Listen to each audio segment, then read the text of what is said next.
Looney Tunes. Looney Tunes is one of my favorite cartoon series. Aside from Disney and many other companies I'm more interested in, Looney Tunes is one of the creatiest companies that's been with me for hundreds of years. They made me laugh, they scared me off a little bit, which we'll get into eventually, and especially, they made me cry. Now, when you watch a Looney Tunes cartoon, you don't expect a cartoon to make you laugh. Well, I mean, you expect the cartoon to make you laugh, not sad. But there are times where Looney Tunes try to make you sad. And here are a top 5 list of the saddest moments in Looney Tunes cartoons. Now, if you haven't seen any of these Looney Tunes cartoons, there will be spoilers. So, I suggest to make your pain more painful for your sadness of these moments, please don't watch this video, and please go watch a few Looney Tunes cartoons, and then come back later to see if you know so much already. Just saying, there will be spoilers. Anyway, on to the countdown of the saddest Looney Tunes cartoons. Now, before I get to the actual top 5, these moments have really made me cry over the years. And I have to tell you that there are not that many Looney Tunes cartoons out there that make you sad. So you should cherish these cartoons instead of making them feel bad for making them upset. Anyway, on with the countdown. Number 5. Gophers get separated. Now, if you guys know the Gophers, which I think you do if you commented on this, and if you guys know the Looney Tunes of anything, the Gophers are these two Gophers who are best friends. And they hang out together. One's name is Mock. I'm sorry, I can't really say his name. Mock. If you guys know what his real name is, let me know in the comments below how to pronounce it, because I really have no idea. I'm just going to call him Mac for now. Mac and Tosh. So, Mac and Tosh are these two Gophers who are best friends. And they are typically alike. They look alike. They like everything that they like. And they are obsessed with each other. They're also obsessed with the things they like. Like, if one person likes Disney, the other Gopher would like the same thing. And they're also very polite with each other. Like, they'll take time to actually say, hey, no, you go first. No, you go first. We'll go together. Basically, that's what they'll do. They'll be polite to each other. They'll do things together. And it's just all around very cute. And they also like to take care of bad guys in their own special way together as well. But in this cartoon, in the new Looney Tunes cartoons, in Cartoon Network, not the new Looney Tunes cartoons, but the Looney Tunes show. Cartoon Network came out with this show called The Looney Tunes Show, where the Looney Tunes cartoons are living in suburban households, where they are known as people, where they are living in houses and they are like family. It's like Full House with Looney Tunes. Anyway, we're going to talk about Mock and Tosh. Mock and Tosh have occasionally appeared in the episodes more often than they should. Not only that, they're acting as main characters within the Looney Tunes world in this show in particular. Now, I'm not really sure why they made this decision, but it's really wonderful that they made them more prominent in the show, because the Gophers are not exactly a very main characters within their cartoons all that much. No one knows about them all that much. Even I didn't know about them until I saw them on Looney Tunes show. Anyway, the Looney Tunes show gives us a good concept of how their friendship works, with a few songs and a few other stuff like that, like We're Best Friends, where they talk about how they're best friends. One is called Where They're Drifting Away, which is basically about a song where they drift apart and they don't know who they are anymore. But then it ends with them just saying that they do like some things together. So in a way, it just comes back and circles around again, showing that how the Gophers can deal with the situation where they can't really remember what the person likes or whatever. But then it all ends up with a cartoon where they love the same thing. Anyway, with that being said, there is an episode, which I remember watching, where Mock is crying. And the reason why Mock was crying in this episode was because he lost Tosh. He doesn't know where he is, and he lost him for good. He's afraid he's lost for good. Lola and Daffy try to figure out where he is. Throughout the whole cartoon, they try to find him with misunderstandings, with the fact that they thought they were looking for Speedy Gonzales, more likely than Tosh, who is misunderstood, and he thought he was lost. When really he was just going to a trick chore. I'm not going to give the whole thing away. I don't remember really where he went, but he went to some quick thing, and he came back in the instant. Anyway, this episode was really sad because I kind of sympathized with Mock. I never saw the Gophers separated before, and this reason I was so low on the list was there's such a misunderstanding, and that this episode didn't really need to exist, really. They made it so friendship-like that they could have been happier together. This episode was so new that I don't think it originated with people so much. That's from the Looney Tunes show, the one from Cartoon Network. So I can't really say that it's a fond episode. It really should be treated as such. I hope you guys go watch it right now because it is a very fun and good episode. I highly recommend it. In fact, I might want to watch it again myself just to see how good. Because this episode actually has two story plots, and usually the Looney Tunes show has two different stories cohesing in one episode. So you can tell that this episode was not all that sad. So I can't really say this is why it's so low on the list. It's not really that sad, but it's enough sad to say to yourself, man, I feel bad for Mock. Not only that, he cries at one point at a picture with Tosh in it. It's actually really funny. It's also really sad at the same time. Just to see him bawl like that, missing his friend, makes you realize how much your friend is special to you. And how would you feel if you lost that special friend of yours? If you thought you did anyway. Anyway, number 4. Lovebird. Now, the Lovebird is a very talked about Looney Tunes cartoon. And for good reason. This cartoon is very dark and very sad indeed. Let me just take a rundown of the story for you.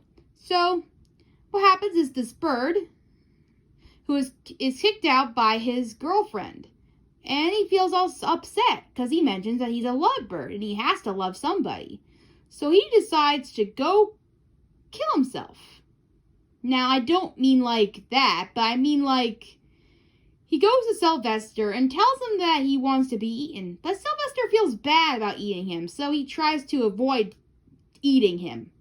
And he spends the whole cartoon doing that sort of thing. Now, the reason why this cartoon is sad is because this bird is depressed. Very depressed. At the moment that he just can't find another person to love him. You can definitely sympathize with this bird because that's the whole time he's talking like this. I'm a lovebird, and I have to love. So after the whole time, you kind of feel bad. Of course, if he had a different voice, I think he would feel different. But because he has this voice in particular, it makes the whole cartoon just heartbreaking to watch. Even Sylvester, who can't even eat the bird, feels bad for him. He can't even bring himself to actually eat this poor bird. Unless if he really wants to eat him, like Tweety, for instance, he can't just bring himself to do it. And all the while, he just can't do it. And that's why this cartoon is so sad. But the reason why it's so low on the list is because it's so dark than upsetting. It is just dark and sad. It's meant to watch for yourself. I was lucky to even watch this cartoon when I was a little kid, unaware of what this cartoon was actually about. But, as far as I knew, this cartoon was very sad and dark. Number 3. Penelope's backstory. Now, every Valentine's Day, I have a marathon of Pepe Le Pew. He's my favorite Looney Tunes character, and I dedicate a whole Valentine's Day marathon to him. Only because he likes love and all that stuff. But today we're going to look into his love interest, Penelope the cat, who he thinks is a skunk. Now, There is a cartoon, unlike the others, where we go back to a simpler time before Penelope met Pepe Le Pew, and before she got chased 100 times, and before she even tried to, well, do all that sort of thing. A simpler time when she was a kitten. But unfortunately, this story ain't as happy as it seems, for Penelope has been ridiculed ever since she was a young kitten. Appearing in this one cartoon where she is born, it turns out she looked too much like a skunk. She was born this way, and everybody fears her. Much as her dismay, everybody thinks she's a skunk because, well, that's just what she looks like. But she's not. She's a cat, and that just thanks all to that misunderstanding.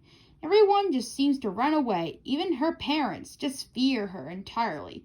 Runs away. She never finds love from a simple cat, or anything like that for that matter. Her sister, who gets a man right away, goes off and takes off, and leaving poor Penelope, jealous and maybe sad, for she never had a love at all. For cats would just run away from her terribly. It is at this point we find that the only one who seems to love her is Pepe Le Pew, of course. But Pepe Le Pew is a skunk, and, well, Penelope is a cat. And before too long, well, let me just say she's not exactly into the whole idea of falling in love with a skunk, because he stinks, and she really does not want to be with him at all. Much as like the other people who tried to run away from her for thinking she was a skunk. So in a way, it's very upsetting because she has to keep running away from Pepe while also running away from the fact that he just wants the attention. And everybody just shrugs her off and thinks that she's a skunk. They run away or they shrug her off like she's nothing. I think eventually she does find happiness within Pepe, but it takes a while for her to figure it out. But her backstory is so sad, and not only that, every 6 minutes of her life is still a misery even before Pepe even shows up. So it just shows how much Pepe actually might mean to her. That he might show attention, and maybe that's why now Penelope might love him now. Who knows? But I guarantee that this backstory is very sad at the least. I'm sure if everybody ran away from you, that would not be upset. That would be upsetting. And that's why it's number 3 on the list. Because I remember watching this cartoon and feeling very sad for Penelope. Throughout her life, she is just not shown to have much attention at all. She just seems very alone in the world. Very alone. Until Pepe Le Pew, that is. Number 2. Mark Anthony thought Pussyfoot was killed. This cartoon was definitely one of my favorites. It was a very cute one, and I never saw it. It's one of those obscure Looney Tunes cartoons that I never saw before. So when I saw it, I thought it was really cute. At first I thought it was Penelope's backstory and how she grew up to be a cat, but that's actually wrong, because Pussyfoot is actually a boy. But anyway, this episode in particular is very sad because there's one scene where Mark Anthony was trying to hide Pussyfoot from his owner because he thinks that if he does show Pussyfoot, that the Pussyfoot will be taken away from him, and he wants to keep him take care of him as his own, because the cat is all alone and all that stuff. So anyway, he tries to hide him in various ways, like putting him as a toy, makeup, but then eventually he accidentally puts Pussyfoot in flour, resulting in the owner making into cookies. Now, he thinks that Pussyfoot went in there, when really Pussyfoot came out of the bowl all fine and dandy. But Mark Anthony doesn't know that, so he's just watching in horror as in thought that Pussyfoot was cooked and baked into cookies. Now, if you were watching this and you didn't know what happened to Pussyfoot, I think you'd feel the same way he is. Surprised and crying your eyes out. And maybe even gory, in fact, watching this poor little kitten turn into cookies, you thought. And not only that, it's cookies. Cookies are like the things that people love. Not only that, the cookies made out of a cat towards the end. And look how sad he is. Not only that, Chuck Jones made this scene with no intention of making anyone cry.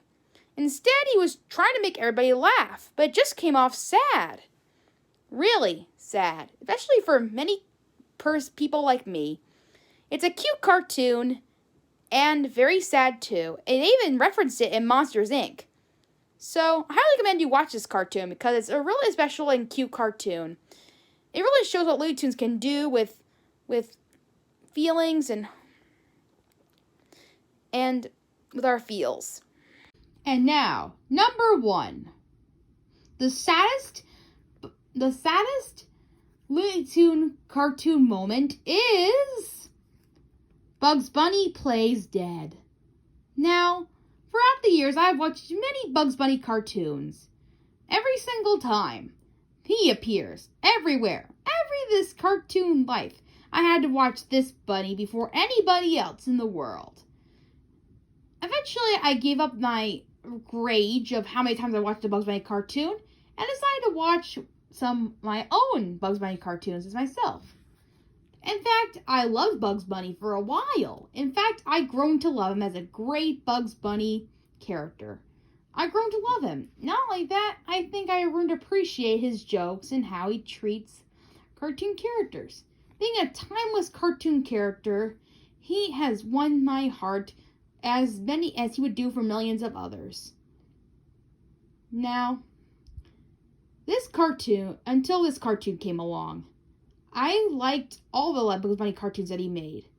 Until this one popped around. This one made all it change. When this cartoon appeared, everything in my mind about Bugs Bunny changed. For the better or for worse. What's Opera Doc? Now, this episode is declared as one of my favorite cartoons, and you'll see why in a minute. This cartoon is amazing. It starts out with this creative way of making the characters sing. Sing! I mean, who had ever done that before? Well, of course, Disney has, but of course, Looney Tunes had to reference this at some point. I mean, seriously. But not in opera, no less. This cartoon takes Bugs Bunny chasing Elmer Fudd chasing Bugs Bunny to the max, with them opera singing the whole way through, starting out with him hunting rabbits, and it's just amazing from beginning to end. You are definitely immersed within this cartoon immediately. Kill the wabbit, and everything just starts. You are having fun. You are celebrating the heck out of this cartoon. You love it to death. Imagine yourself watching this cartoon and you're having the time of your life until everything started to change at the very end. Now, of course, we all know the part where Bugs Bunny dresses up like as a woman, and Elmer Fudd, kind of being like, he falls in love with him and all that stuff. I mean, you could see through his disguise and everything. And you know that he's gonna get pulled over at some point, revealing his disguise, knowing that he's Bugs Bunny, and the whole slapstick humor comes. But instead of that happening in this cartoon, we got this.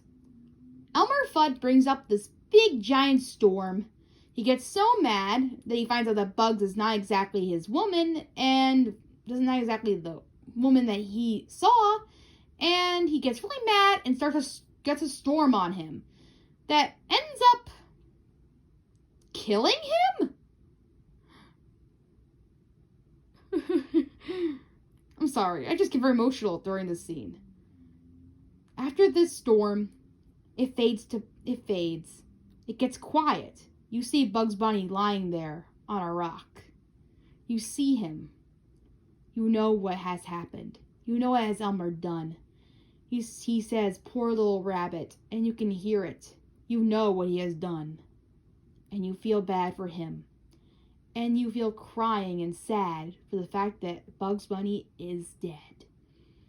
In fact, if you imagine yourself watching that cartoon right now, after what you just saw, after all the fun you had, if you knew that this was going to happen to Bugs, man, oh man. After that moment and how the fun you had, you just could never recover from that. The sadness truth was that never happened at all. He was alive. He was just saying to the viewer that what do you expect from the opera? A happy ending. And it ends with him at that punchline. And right then and there, you realize that he duped you. He made a funny. He joked you. He made you upset. But yet, it was just a joke the whole time. Ha, ha, ha. Well, thanks, Bugs Bunny, for traumatizing me. Well, in all fairness, this episode is really an amazing cartoon. Recommend it definitely. For those people who are fans with Bugs Bunny and Looney Tunes in general, you gotta watch this cartoon. It's just amazing. Not only that, but this scene, in all fairness, is a really good scene. It makes you cry, and it really gets you. It really makes you test on how you feel about Bugs Bunny. And from now on, every time I watch this cartoon, I'm gonna love the heck out of Bugs Bunny from now on. Definitely. I learned my lesson now. Definitely. However, if you really want to know how I feel about this cartoon, it's exactly how I put it. I was upset. I was crying with tears because Bugs Bunny was one of my favorite cartoons of all time. I grew up with this rabbit, and to think that he was going to die at one point, and the fact that Elmer almost killed him, made me cry. And I was like, he finally did it. I never thought he would, but he did it. I almost thought. Right then and there. You know, like, you never expect a villain or anyone that's been chasing this person for years and finally got his chance to win. And the result was very upsetting because he actually cared about this rabbit for once in his life. It also made it more upsetting. After all these years, it still was very upsetting. And not only that, Bugs Bunny was my favorite cartoon character aside from, Mickey Mouse, and he was a classic. He was a popular icon.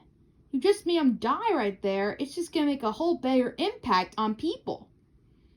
Especially not just it did on me. He's also a very special place in my childhood for many Looney Tunes cartoons. He was the staple of Looney Tunes. He was the character that I knew, and I first on top of my head of who could be in Looney Tunes. He was the one that came out of my head the first time. Bugs Bunny. And that's why this one is number one, because Bugs Bunny is just that character that made us the feels and gave us a chance to be a part of this Looney Tunes world. And in any case, Looney Tunes is just that as much as making humor as it would with sadness, as much with happiness. In a way, Looney Tunes is that kind of cartoons that brings a special to our eyes with humor, and it can also bring us sadness. Thanks for watching this top 5 of sad moments of Looney Tunes. If you liked what you heard, if you liked what you watched, please subscribe and see more of my top 5s, like my top 5 favorite Disney movies, or my top 5 worst Disney movies, or my top 5 favorite Disney sidekicks. So, hope you enjoyed this video, and I'll see you next time.